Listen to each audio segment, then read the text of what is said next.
नीलकंठ के रूप में वो कह रहे हैं, जो शिष्य सब कुछ अपने गुरु को दान कर देता है वही सच्चा ब्रह्मज्ञानी होता है।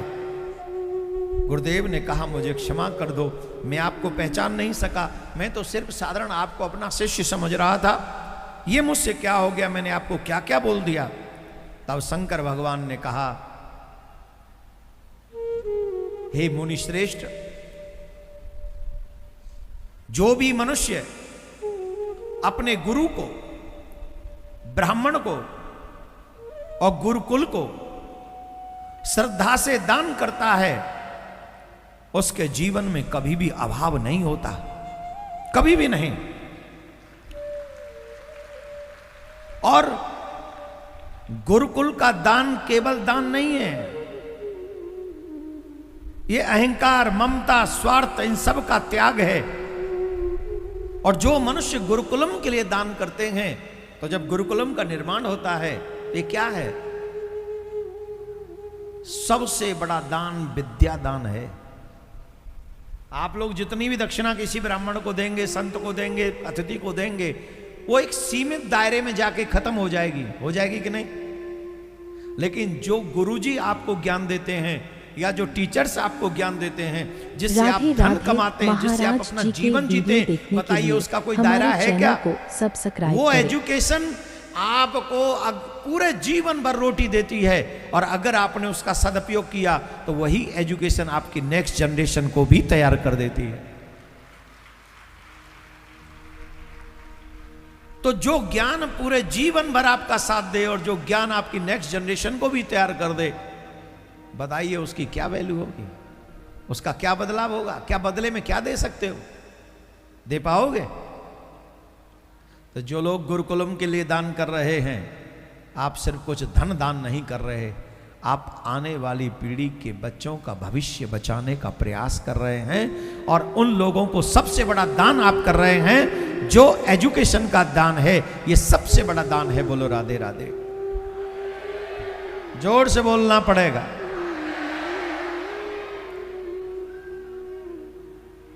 अच्छे शिष्य ही इसका महत्व तो समझते हैं। बाकी के जो शिष्य थे, अत्रि ऋषि के भी शिष्य छोड़ के चले गए थे, तो देवकी नंदन के चेलाओं की तो बात ही क्या करें। अत्रि ऋषि जो कि स्वयं भगवान के कृपा पात्र थे, उनके भी चेला विपत्ति काल में छोड़ के चले गए थे। पर सेवा किसको कहते हैं, ये सती अनुसुईया जी से सीखो। सती अनुसुईया जी ने एक क्षण भी अपने पति को अकेला नहीं छोड़ा। उनकी प्रसन्नता के लिए सती अनुसुईया जी अकेली रही। उनकी प्रसन्नता के लिए उन मुनि श्रेष्ठ की सेवा करने लगी, और साथ साथ में पार्थिव शिवलिंगों का निर्माण करने लगी। सब मुनि तो समाधि में बैठे, अब हम क्या करें? उन्हीं की बगल में बैठकर पार्थिव शिवलिंगों की सेवा करने लगी। हम आपको बताएंगे, अभी बता देते हैं, बता दें अभी के बाद हम बताएं? हैं?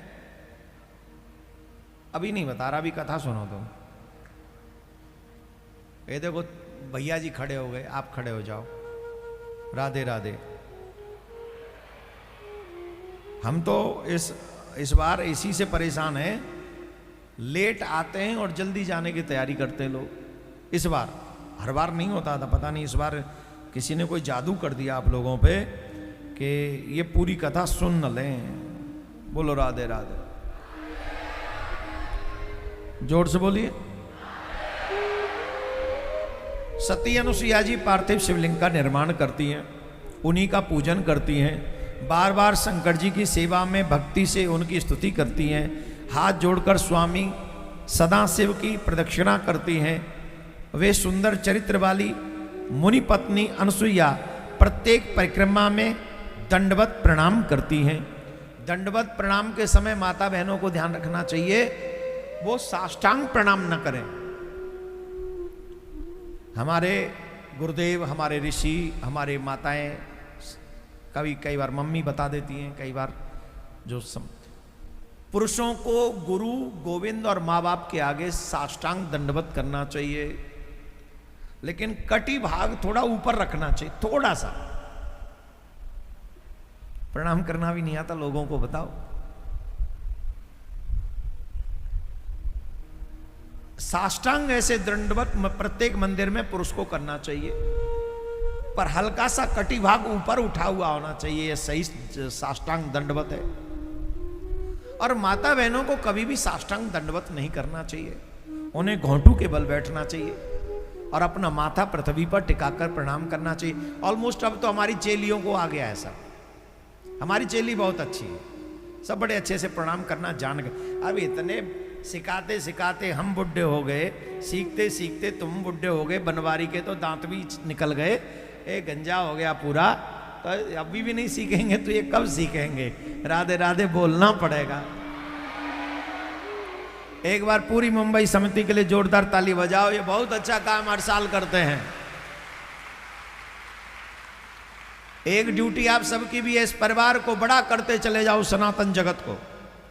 हर व्यक्ति को यह प्रयास करना चाहिए कि इस परिवार से हम और लोगों को जोड़ें, और लोगों को जोड़ें, और बच्चों को इससे जोड़ें। अगर आप वाकई सनातन जगत को आगे बढ़ाना चाहते हैं तो हर सनातनी को इस परिवार से जोड़ना चाहिए। आज अगर यहां पर इतने बच्चे आए हैं, इनमें से 20% भी बच्चे सनातनी हो गए तो आप कल्पना नहीं कर सकते कि यह यज्ञ कितना लाभदायक हमारे सनातन जगत के लिए हो जाएगा। राधे राधे बोलना पड़ेगा। जो लोग पार्थिव शिवलिंग निर्माण करते, हम बता देते, चलो अभी फिर बाद में याद नहीं रहा या समय नहीं रहा तो गड़बड़ हो जाएगा। जो लोग पार्थिव शिवलिंग निर्माण करते हैं उन लोगों को पार्थिव शिवलिंग पर चढ़े हुए प्रसाद को ग्रहण नहीं करना चाहिए, जल ग्रहण नहीं करना चाहिए।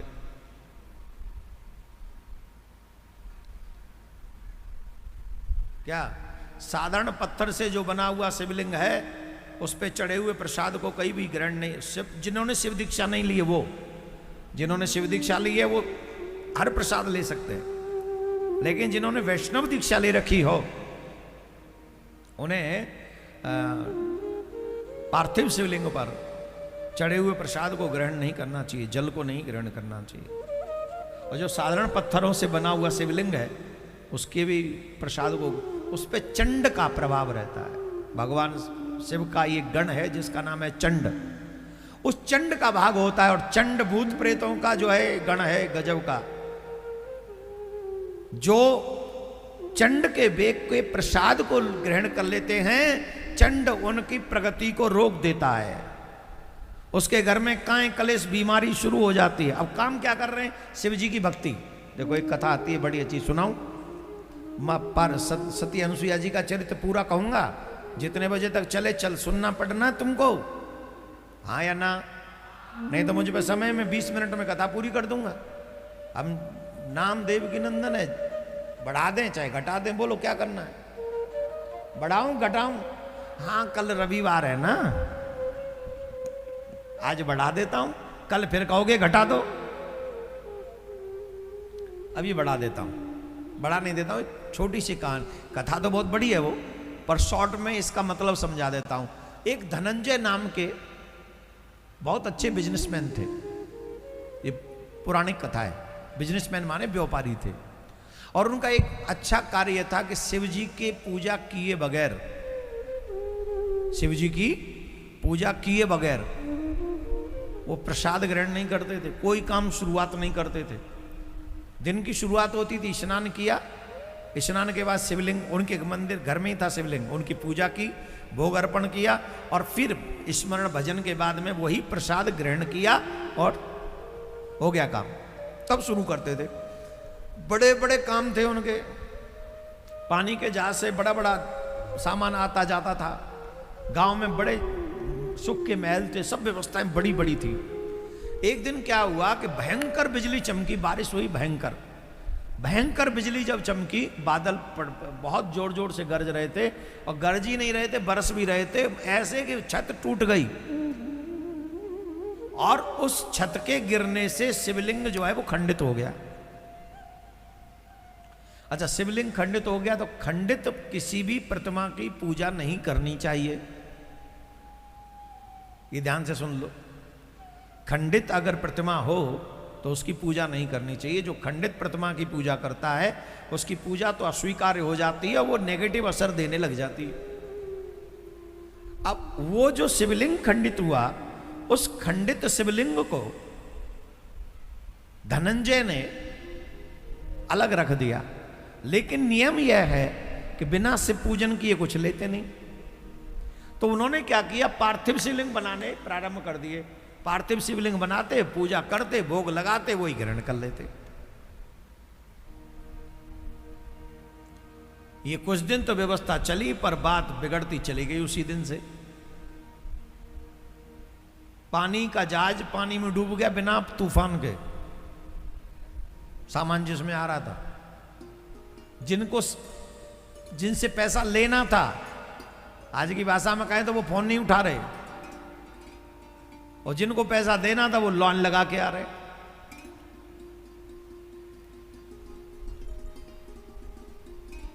काम कमजोर पड़ने लगा, घर में भी क्लेश होने लगा, पूजा बदस्तूर जारी है।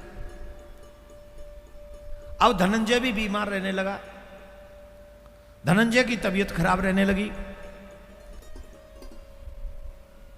धनंजय बार बार शिवजी से कहते, महाराज मुझसे क्या अपराध हो गया, मैं तो प्रयास करता हूं आपकी सेवा में, कोई कमी नहीं छोड़ी, क्या मुझसे अपराध क्या हो गया, मैंने क्या गलती कर दी। महाराज धीरे धीरे उसका काम ठप होने लगा, बीमार पड़ने लगा। अचानक से एक दिन एक विद्वान ब्राह्मण उनके यहां आए, मानो स्वयं शंकर भगवान ही आए हो। शंकर भगवान ने आए, मतलब एक संत आए, संत ने जब पहुंचे तो इन्होंने बड़ी सेवा सत्कार किया। अतिथि देवो भव, द्वार पर संत आ जाए, महात्मा आ जाए, प्रसन्न होना चाहिए। एक बात याद कर लो, जिसके घर में संतों का आना जाना है वही घर घर है। हमारे शास्त्र कहते हैं जिनके घरों में संत महात्मा गुरु इत्यादि नहीं आते हैं, उनके घरों को घर नहीं, उनके घरों को शमशान मानना चाहिए। और ये बात धनंजय जानते थे। धनंजय ने बड़ी श्रद्धा से उनको बुलाया, बैठाला, सत्कार किया, भोजन कराया। ब्राह्मण ने पूछा, क्यों इतने दुखी हो, इतने उदास क्यों हो, क्या हो गया है?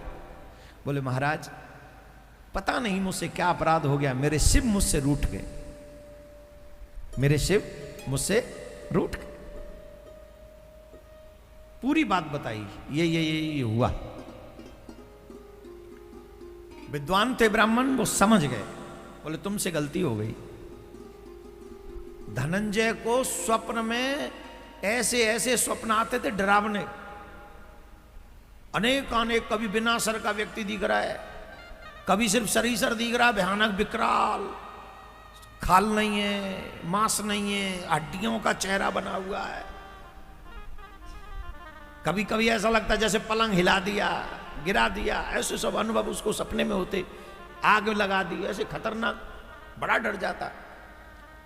बोले महाराज पता नहीं क्या अपराध हो। बोले तुमसे एक अपराध हो रहा है। क्या? बोले शिव जी की सेवा करते हुए तो अच्छा है, लेकिन पार्थिव शिवलिंग का प्रसाद चढ़ाकर तुम स्वयं ग्रहण कर रहे हो, यह तुमसे अपराध हो रहा है। क्यों? बोले तुम जानते हो इस पे चंड का अधिकार है, और चंड शिव का गण है, और वो जो गण है ना, वो भूत प्रेतों का हेड है। तुम्हारे भोजन को कोई करे तो तुम्हें कैसा लगेगा? बोलो, अच्छा लगेगा? तो चंड का अधिकार है, उसे तुम ले रहे हो। तो चंड के अधिकार की जगह से हमें शिव का प्रसाद नहीं लेना चाहिए। तो क्या करना चाहिए? उस प्रसाद का हम क्या करें? बोले बहते हुए जल में उसे प्रभावित कर देना, प्रवाहित कर देना चाहिए, बहा देना चाहिए, ग्रहण नहीं करना चाहिए। लेकिन जो स्वयंभू शिवलिंग हो, 12 ज्योतिर्शिव, जितने भी 12 ज्योतिर्शिवलिंग हैं वहां पे हो, या नर्मदेश्वर हो, जो नर्मदा की नदी के तट से आए हैं, नर्मदा मैया के यहां से आए हैं, वो शिवलिंग का चढ़ा हुआ प्रसाद कोई भी ले सकता है। कोई भी ले सकता है। और अगर वही प्रसाद लेना हो तो फिर उस प्रसाद में सालिग्राम जी का स्पर्श करा देना चाहिए या तुलसी का स्पर्श करा कर ही उसको लेना चाहिए, तो उसका साइड इफेक्ट जो है वो समाप्त हो जाएगा। बोलो राधे राधे, जोर से बोलो। अब सुनो, सती अनुसुईया जी वही पार्थिव शिवलिंग का निर्माण कर रही है और उनकी पूजा करती हैं। उस समय उन शोभा शालिनी अनुसुईया जी की पूजा समर्पण को देखकर देवता तो बड़े प्रसन्न हो रहे थे, पर देखो देखो देखो, यहां पर हर स्त्री को ये सुनना चाहिए, देवी को, है देवी हो, ए नीली साड़ी, हरी साड़ी मैया, ओ मैया, ए हमारी सुन ले, ए सुन ले, ए बहुत बढ़िया बात कह रहा हूं मैं, सुने। कहां जा रही? बैठ जा, हाँ बैठ जा, चोखे की अम्मा बैठ जा। तो सुनो, जितने भी दैत्य दुष्ट प्रवृत्ति के लोग थे वो सती अनुसुईया जी से बहुत दूर रहते थे। बोले कारण, देखो स्त्री का पिता साथ में ना हो, भाई साथ में ना हो, पति पास में ना हो, तो दुष्ट प्रवृत्ति के लोग उस पर कुदृष्टि रखते हैं। रखते हैं कि नहीं रखते? पति नशेड़ी हो, पति जुआ खेलता हो, तो परिवार के लोग उस पर कुदृष्टि रखते हैं, ये तो भाई साहब तो किसी काम के ही नहीं रहे, तो तुम क्या तुम्हारा क्या, तुम भी तो बेकाम के ही हो, तुम भी तो काम के आदि नहीं हो, बेशरम बने देवर कहीं के, दे थूतरे खींच के आके, ये देवर बनेंगे, देवर कहलाने के लायक हैं ये? खैर मैं जो यहां है उनसे नहीं कह रहा हूं, लेकिन जो अपनी भाभी पर कुदृष्टि रखता है वो नरकगामी होता है। देवर जो है वो लक्ष्मण जैसा होना चाहिए और भाभी सीता मां जैसी होनी चाहिए।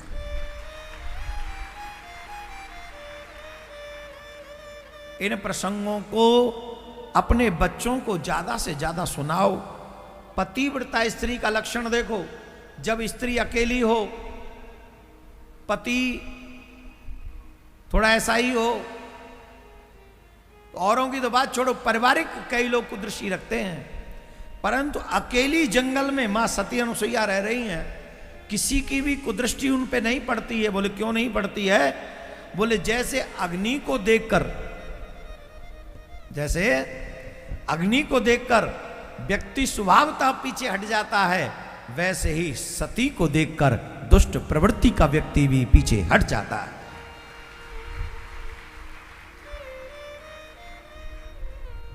अग्नि को देख के पीछे हटते और सती को देख के लोग पीछे हट जाते हैं। सती सिर्फ शब्दों में नहीं है। ऐसे ही हे विप्रेंद्रो, अत्रि की तपस्या की अपेक्षा अनुसुईया जी के मन, वाणी एवं कर्म से किया गया वो शिव सेवन विशिष्टतः था। इस प्रकार जब तक मुनिवर अत्रि प्राणायाम परायण होकर समाधि में लीन रहे, तब तक देवी उनकी सेवा करती रहीं। हे मुनिवर, इस प्रकार वे दोनों पति पत्नी अपने कार्य में परायण होकर स्थिर रहे, कोई भी अन्य स्थिति न रहे। चिरकाल व्यतीत हो जाने पर इस प्रकार ध्यान में ऋषि बैठे रहे और अनुसुईया जी उनकी सेवा में लगी रहीं। पतिव्रता अनुसुईया जी अपने पति अत्रि तथा अपने इष्ट देव सदाशिव की सेवा करने लगी और उन सती को किसी अन्य वस्तु का ज्ञान न रहा। उन अत्रि की तपस्या तथा अनुसुईया के सेवाराधन से प्रसन्न होकर संपूर्ण देवता ऋषि के आश्रम के इर्द गिर्द आने लगे।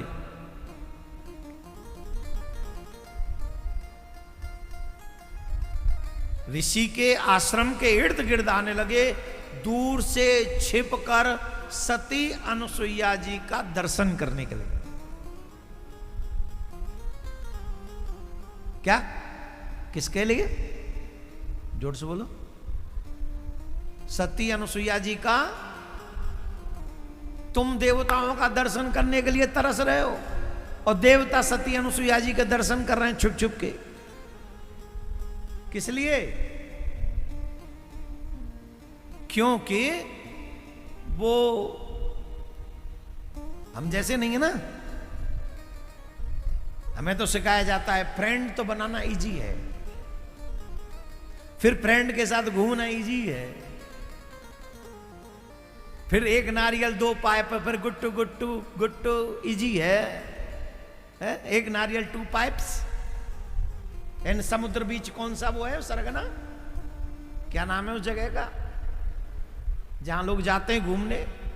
ए बनवारी, क्या नाम है उस जगह का? बता क्यों नहीं रहा? जल्दी बता। अरे चौपाटी नहीं, दूसरी जो वो जहां पहाड़ है, जहां पर्वत है, जहां पानी है, जहां सब जो है वो कई बार गिर जाते हैं वहां लोग जाके पानी में हैं? क्या रे, समुद्र के बीच की बात कर रहा हूं मैं। कह रहे तुम क्या बात करती है?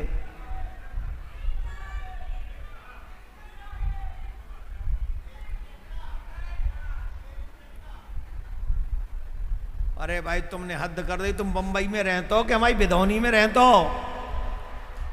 हमें लगे तो नहीं रहो कि तुम बंबई में रहते हो भाई। हमारे गांव जैसे ही लग रहे हो तुम, तो बेकार आदमी लग रहे हो यार।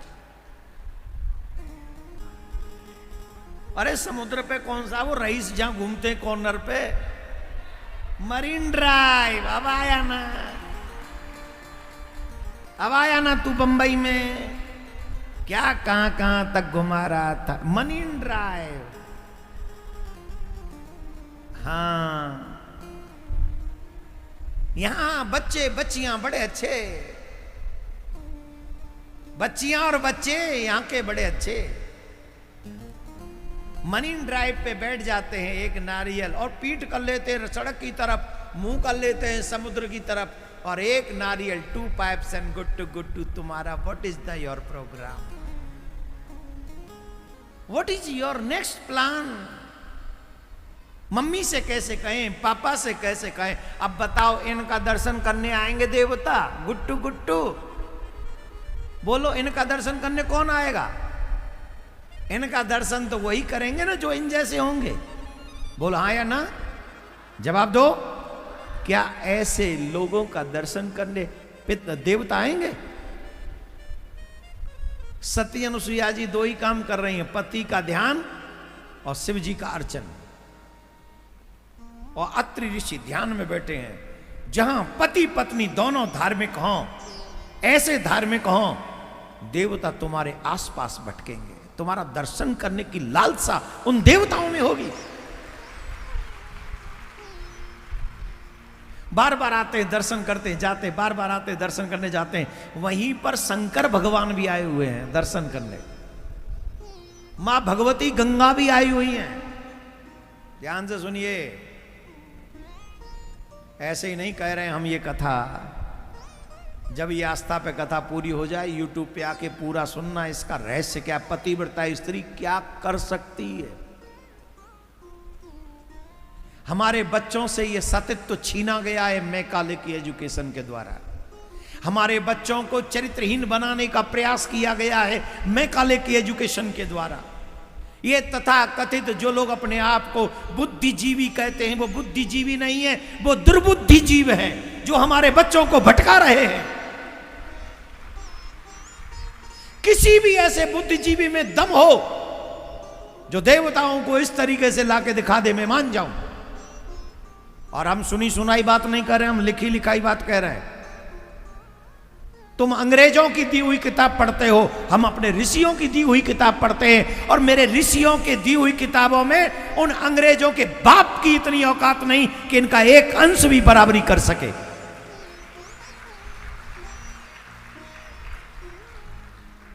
यहां मंदिरों को बदनाम किया जाता है, यहां ऋषियों को बदनाम किया जाता है, यहां पंडितों को बदनाम किया जाता है, यहां धर्म को बदनाम किया जाता है। क्यों? जिसकी बराबरी हम नहीं कर सकते उसे बदनाम करने का षड्यंत्र कर देते हैं। इसलिए और धीरे बजा, तुम्हारी भला करे भगवान।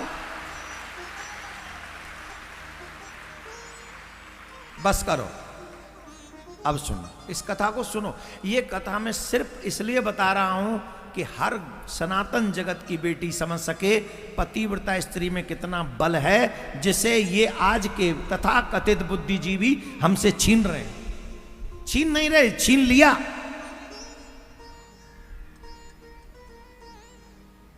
मैं अपनी बात पर 100 बार गलती मान लूंगा, लेकिन ईमानदारी से जाके दिखा दो, जो स्कूलों में हो रहा है वो सही है क्या? बोलो। जो कॉलेजों में हो रहा है वो सही है क्या? बोलो। जो यूनिवर्सिटियों में हो रहा है वो सही है क्या? जो मरीन ड्राइव में हो रहा है वो सही है क्या? जो चौपाटियों में हो रहा है वो सही है क्या? जो ओयो होटलों में हो रहा है वो सही है क्या? आप बोल दो सही है, मैं 100 बार सॉरी बोलने के लिए तैयार हूं, लेकिन आप बोल नहीं सकोगे। क्यों?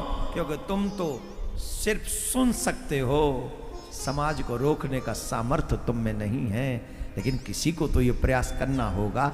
मैं काली ने बिगाड़ने की तैयारी की थी, हम बचाने की तो तैयारी कर सकते हैं ना। हम बचाने की तैयारी करें। ये चरित्र को चुन के मैं इसलिए लाया हूं जिससे मैं अपने बच्चों को बता सकूं कि तुम्हारी ये पावर है। तुम्हारी पावर जादू टोना पे नहीं टिकी है, टोना टोटका चादर पे नहीं टिकी है। तुम्हारी ताकत तो यह है कि जो चाहो सो हो जाए, लेकिन बिना सत्य के, बिना तप के, बिना व्रत के वो संभव नहीं है। वो संभव नहीं है। सती अनुसुईया जी के इस चरित्र को बड़े ध्यान पूर्वक सुन समझ। शंकर भगवान और मां गंगा भी वहां आए हुए हैं। सब देवता चले गए दर्शन करके, पर गंगा मैया ने कहा मैं यहां से जाना नहीं चाहती। क्यों? बोले ये सती जिस तरीके से अपने पति की सेवा कर रही है, इस सती ने मेरे मन को जीत लिया है। जब तक मैं कोई उपकार न कर दूं इसका, जब तक कुछ मैं हित न कर दूं इसका, मैं यहां से नहीं जाऊंगी, मुझे नहीं जाना। शंकर भगवान ने कहा मैं भी नहीं जाने वाला, मैं भी यहीं रहूंगा। कितनी निष्ठा से ये मेरी सेवा अर्चन बंदन कर रही है, मुझे भी अभी नहीं जाना। ये निश्चय कर लिया शंकर भगवान ने। कितने वर्ष हो गए मालूम? जा जा तू क्या काम है, का काम करवे जा रहो है गो? मनीन ड्राइव याद तो आएगो। जा बहू को फोन आए होगो, बहू को। हाँ जा जा, सुनिया सुनिया। देखो जिसकी पत्नी पति का फोन बोन आ जाए तो थोड़ा मैसेज ही कर दिया करो कि रुक जाओ, अभी महाराज जो है दूसरे मूड में बैठे हैं। हाँ मैं कहाँ था मैं? कितने वर्ष हो गए ये सब चलते, तपस्या और ये सब चलते? बताओ। 54 वर्ष, 54। 54 वर्ष से अत्रि ऋषि उठे नहीं हैं, यूं ही बैठे हैं। और 54 वर्ष लगातार सती अनुसुईया जी वो पूजन कर रही है, शिवार्चन कर रही है। शिव जी का अर्चन करती हैं और पति की सेवा में रहती हैं कि कोई तकलीफ ना हो, कोई जानवर ना आ जाए, कोई कुछ ना आ जाए। चारों तरफ सोती नहीं है। ये कठोर तप है सती अनुसुईया जी का। क्या समझ रहे हो आप? ऐसे ही नहीं होता है।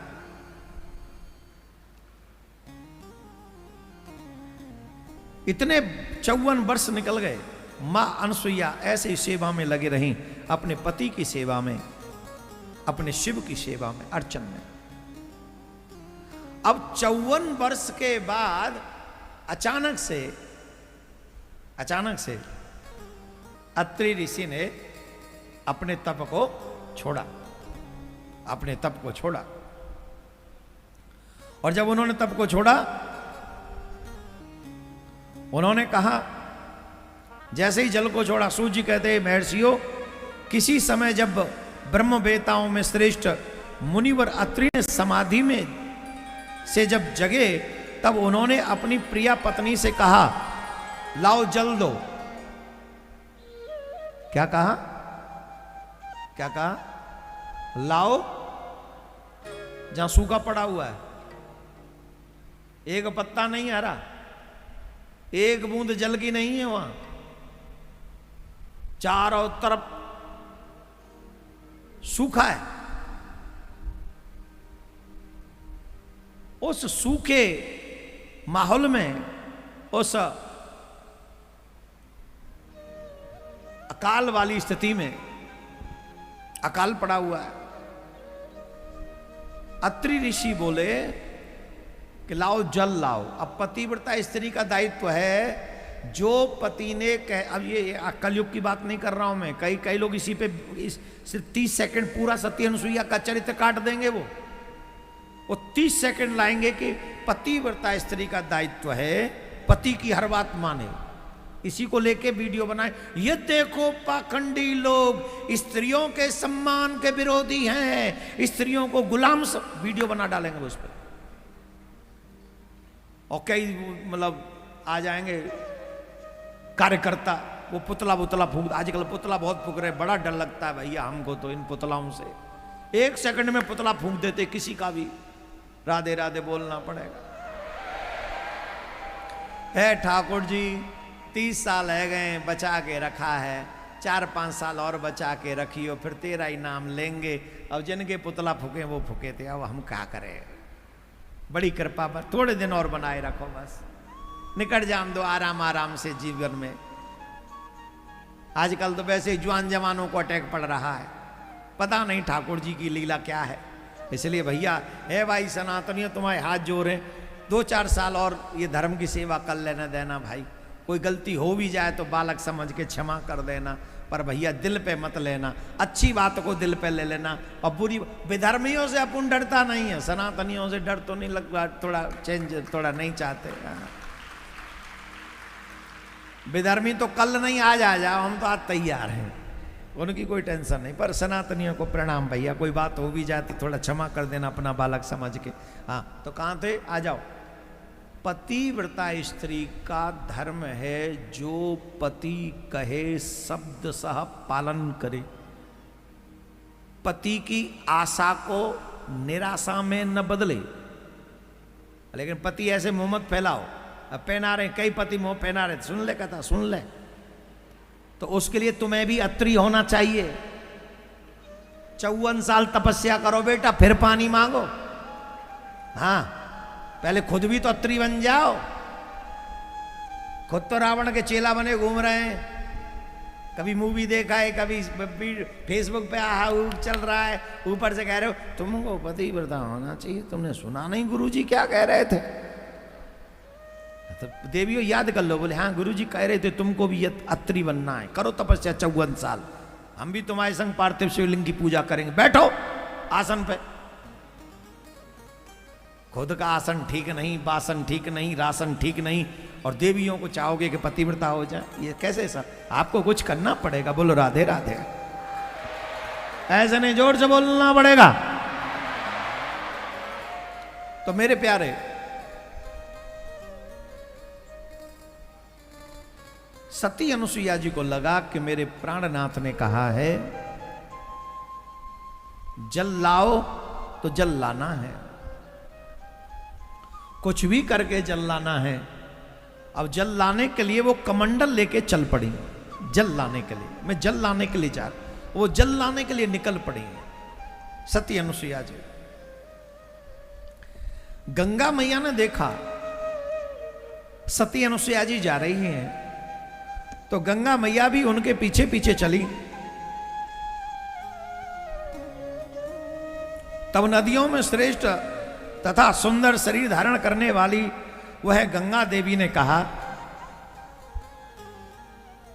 प्रसन्यास्मि च ते देवी कुत्र यासि वदाधुनः, धन्या त्वं सुभगे सत्यम तवाज्ञा च करोमि हम। गंगा मैया बोली, वो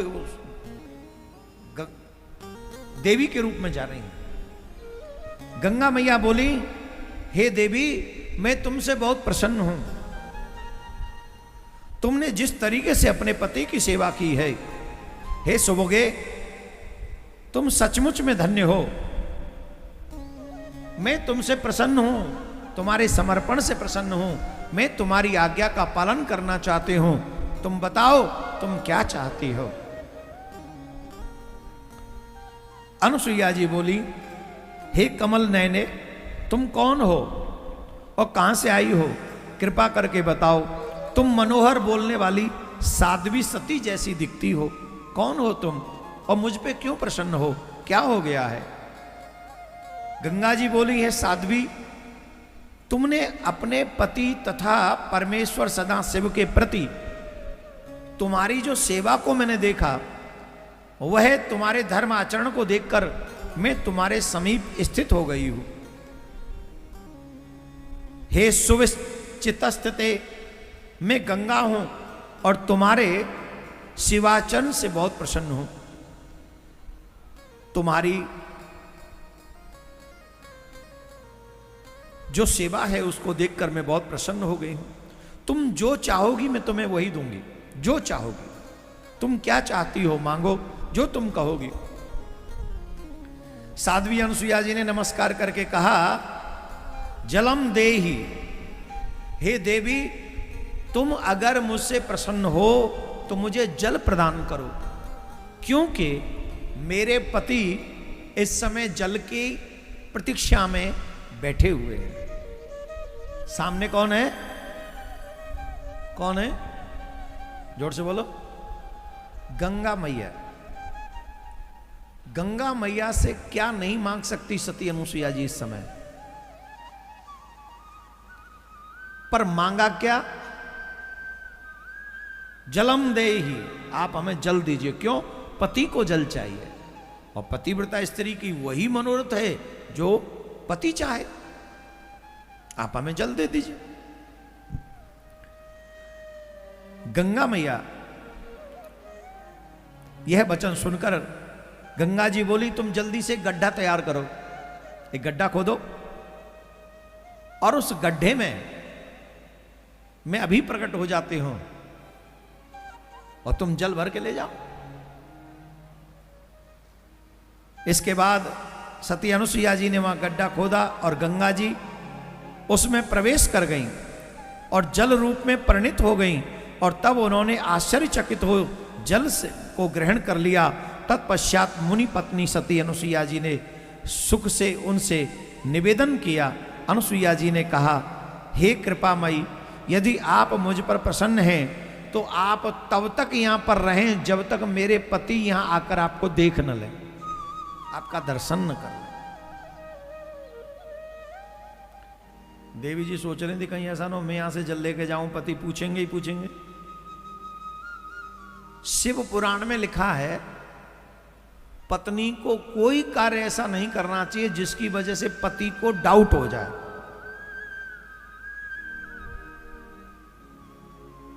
अपनी तरफ से प्रयास करना चाहिए कि मेरा हर कर्म, क्या बोलते हैं उसको, क्या बोलते हैं, एक अलग सा अंग्रेजी का शब्द है, किताब खुली हुई जैसी, क्या बोलते हैं उसको, कुछ होता है, ऐसा कुछ होता होगा, अभी याद नहीं आ रहा।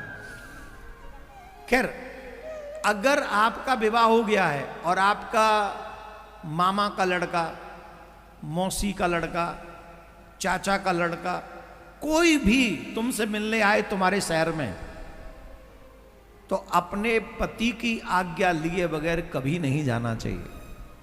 हो सके तो पति को साथ में लेके जाना चाहिए।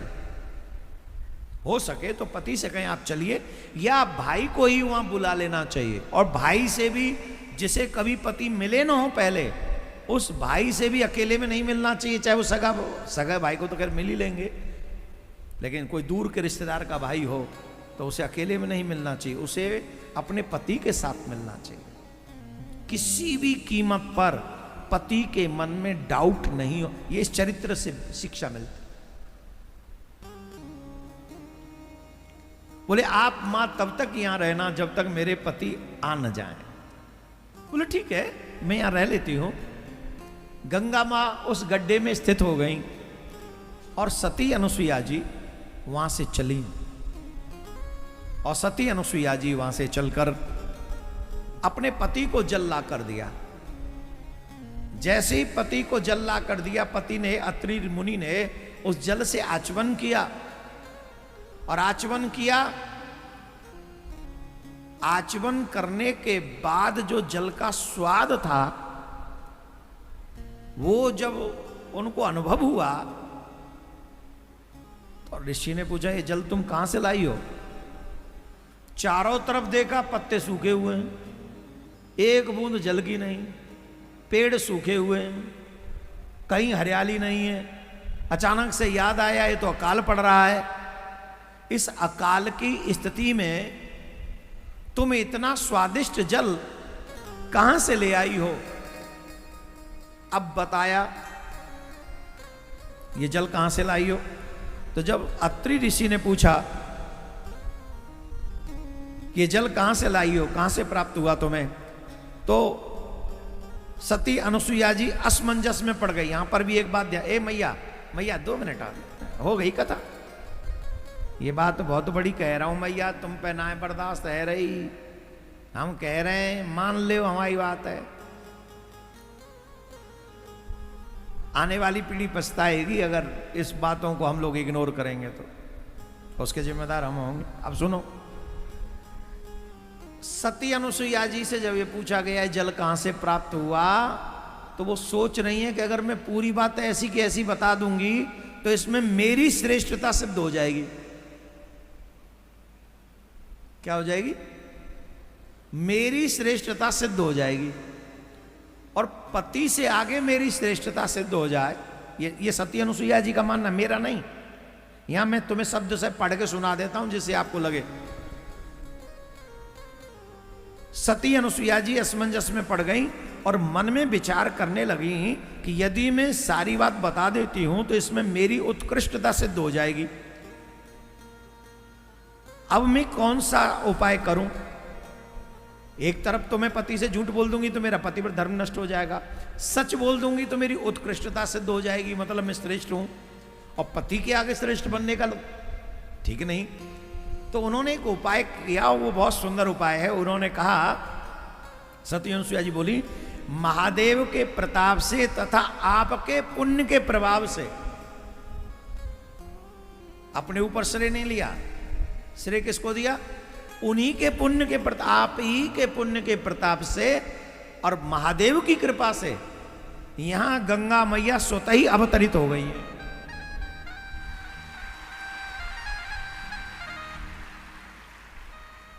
यहां गंगा मैया स्वतः ही अवतरित हो गई हैं। अब अत्रि जी बोले, पत्ता तो एक ना सूख्यो, एक हरियो ना भयो, और ऐसे अकाल में गंगा मैया प्रकट हो गई। असमंजस था, ये सच है कि झूठ? बोले मैं दर्शन करना चाहता हूं। बोले आओ चलो। तब अपने पति को लेकर पहले ही कह के आई थी आप यहीं रहना है। अब ऐसे पूछ लेती और गंगा मैया नहीं होती तो क्या बात, घर बिगड़ता कि नहीं बिगड़ता? बिगड़ता कि नहीं? गृहस्थ में छोटी छोटी बातों का ध्यान रखना चाहिए, स्त्री को भी पुरुष को भी। छोटी छोटी बातों का जो ध्यान रखते हैं उनके घर कभी टूटते नहीं है। और जो महाराज जो मन में आ रहा है वो ही गा रहा है, फिर तो गड़बड़ होगी, फिर आप ही झेलोगे, उसे झेलने पड़ोसी नहीं आएंगे, फिर वो जीवन भर का दुख रहेगा। और किसी को छोड़ देना ये सुख नहीं है।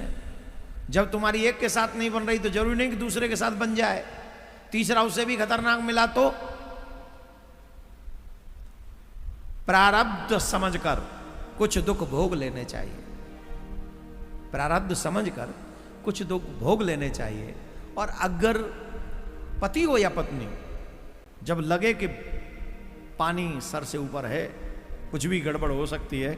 तो उस समय फिर आगे का जीवन साधु संत बनकर भजन करके अपने कल्याण की तरफ मीराबाई की तरह। अरे शादी के 1 महीने बाद उसके मीरा के पति चले गए थे, मात्र 1 महीने बाद। पूरा जीवन भर मीरा ने भगवान श्याम सुंदर की भक्ति करते हुए ऐसा बिताया कि कलयुग के 500 वर्ष निकल गए, लेकिन लोग 500 वर्ष बाद भी मीरा को भूले नहीं।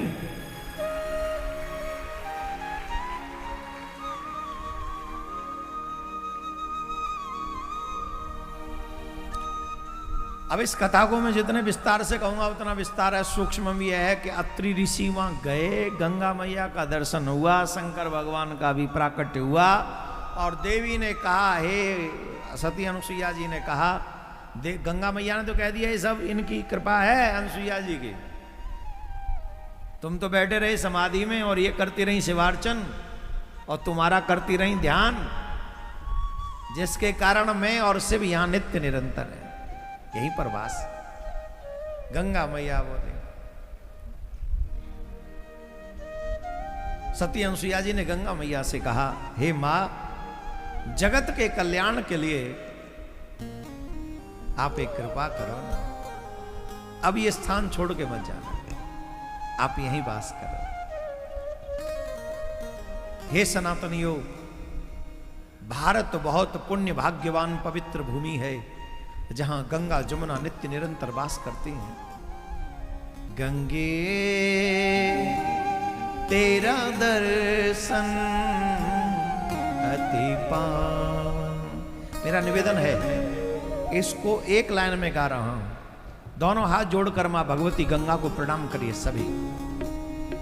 इसके बाद मैं एक उपाय बताऊंगा, अगर आप लोग शांति से बैठे रहे तो, और नहीं तो हाँ, उपाय कौन सा बताऊंगा मैं बताऊं?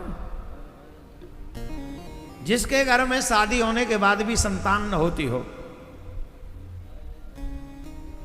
क्या उपाय करें शिव जी का जिससे संतान के लक्षण बन जाएं? तो इसके लिए आपको क्या करना पड़ेगा? अपना मोबाइल निकालना पड़ेगा और इसी कथा को ऑन करना पड़ेगा अपने मोबाइल में। जल्दी जाओ और ऑन करके अपने मोबाइल में इस कथा को अपनी गोद में रख लो, और जब मैं ये उपाय बताऊं तब शेयर करना, अभी नहीं। अभी पहले ऑन करो, हमारा नाम सर्च करो, ये कथा शिव पुराण की यहाँ से लाइव आ रही होगी। इसे गोद में आवाज कम करके गोद में रख लो और इस भजन को मेरे साथ गुनगुनाओ बैठे बैठे। और जब ये उपाय बताने लगूं तब इसको आगे शेयर कर देना। जैसे उन लोगों के भी घर में क्या पता, किसी के घर में 2 ही हों तो भगवान शिव कृपा करें 4 हो जाएं, 5 हो जाएं। गंगे तेरा दर्शन अति पावन, गंगे तेरा दर्शन अति पावन, सारे जग का पाप नसावन, सारे जग की पाप नसावन,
सहज ही तुमको मनाया,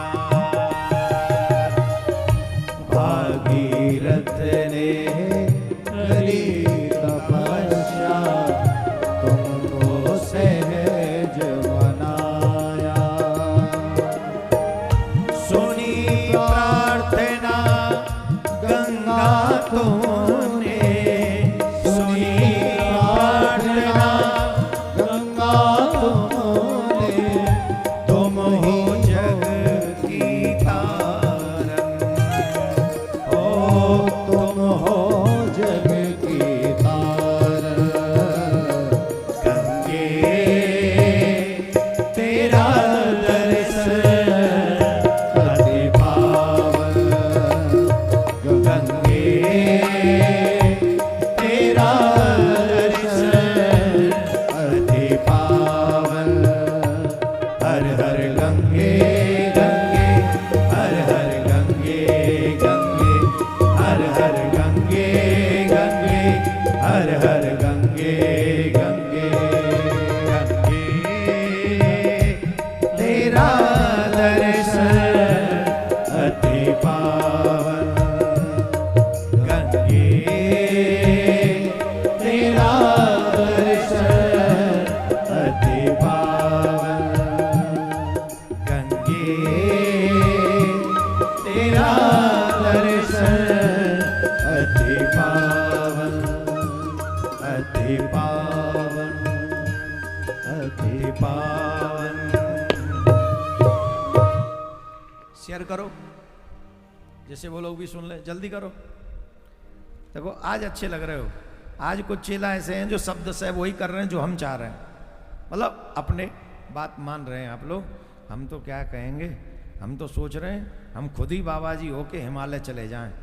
बहुत देख लिया ये संसार, डूबा सो नहीं पावा पाव, कहीं तरंगी नाचे रंग, कहीं रंग में देखा भंग, बन गया गुरुकुलम, चलो बेटा बद्रीनाथ चल रहे, वहीं अपना कल्याण करेंगे। राधे राधे। यहाँ कचूना धरो, यहाँ कचूना धरो, ये संसार वारे तो खुद ही वो ऐसी है, हमें वो ऐसी कर देंगे बेड़ा कल्याण। राधे राधे। चलो कौन कौन चल लो हमारे संग हिमालय है? ऐसा मत करियो कि जो वो मेरो प्लान करवाए कि मैं बेंगलोर की कथा कैंसिल करूं और तुम्हारा पता न चले। कौन कौन चल लो है? अब सुनो ध्यान से, शेयर कर दिया है, सुनो।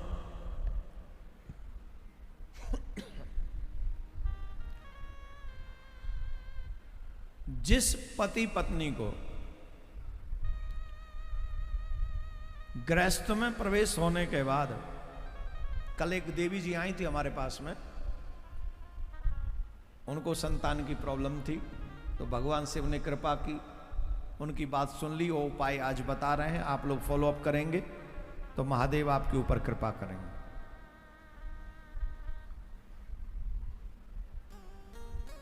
जिस मनुष्य को पुत्र प्राप्ति की इच्छा हो, वह धतूरे का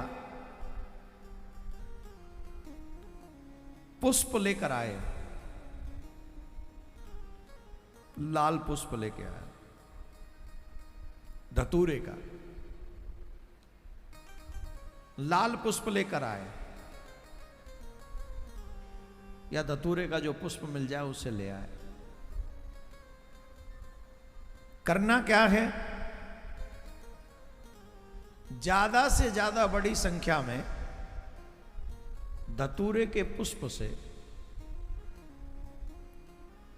शिव जी की पूजा करनी चाहिए। लेकिन कब? देखो देवियों, मेरी भी मर्यादा है, इसलिए मैं मर्यादा में रह के ही, लेकिन ये उपाय बताना जरूरी है, इसलिए बता रहा हूं। स्त्री धर्म से जब मुक्त हो जाओ,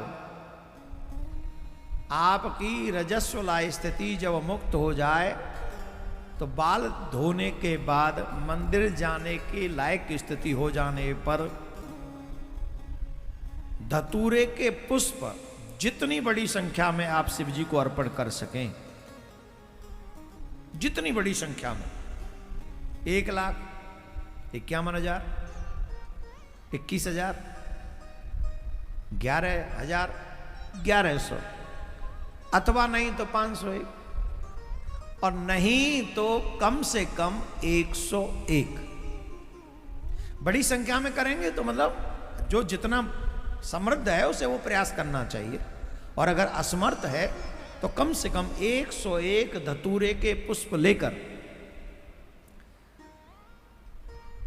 मासिक धर्म से मुक्त होकर सर धोकर शिवजी के मंदिर में जाना चाहिए, जल चढ़ाना चाहिए, बेलपत्र चढ़ाना चाहिए, और बेलपत्र चढ़ाने के बाद 101 या जितने भी पुष्प आप लेके गए हो, नमः शिवाय ऐसे बोलते हुए, नमः शिवाय नमः शिवाय नमः शिवाय, वो सब पुष्प चढ़ा दें।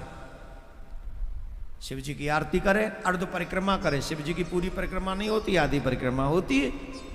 परिक्रमा करें आधी, प्रणाम करें, ये सब काम देवी को करना है। पुरुष संग चले जाएं, जल चढ़ा लें, अच्छी बात है, वो भी नमः शिवाय कर ले, लेकिन करना सब देवी को है। और वहां से वापस आते समय, वहां से वापस आते समय एक पुष्प उठाला में, एक पुष्प उठाला में, और एक पुष्प उठाकर संध्या के समय अपने प्राणनाथ के पास जाने से पूर्व विश्राम के लिए उस पुष्प को शिवजी का प्रसाद समझकर पहले माथे पे लगावें, सर पे लगावें, और फिर उसकी गंध को नासिका के माध्यम से स्वीकार करें, और उसके बाद गर्भ धारण करने का प्रयास करें। इतना प्रयत्न करने पर जब गर्भ धारण हो जाए, नित्य निरंतर शिव का ध्यान करते हुए या अपने इष्ट का ध्यान करते हुए अगर आप जीवन जिएंगे, हम लिख के दे सकते हैं, इसके बाद जो संतान होगी वो परम वैष्णव आपके घर में आएगी, आपका नाम रोशन करने वाली होगी।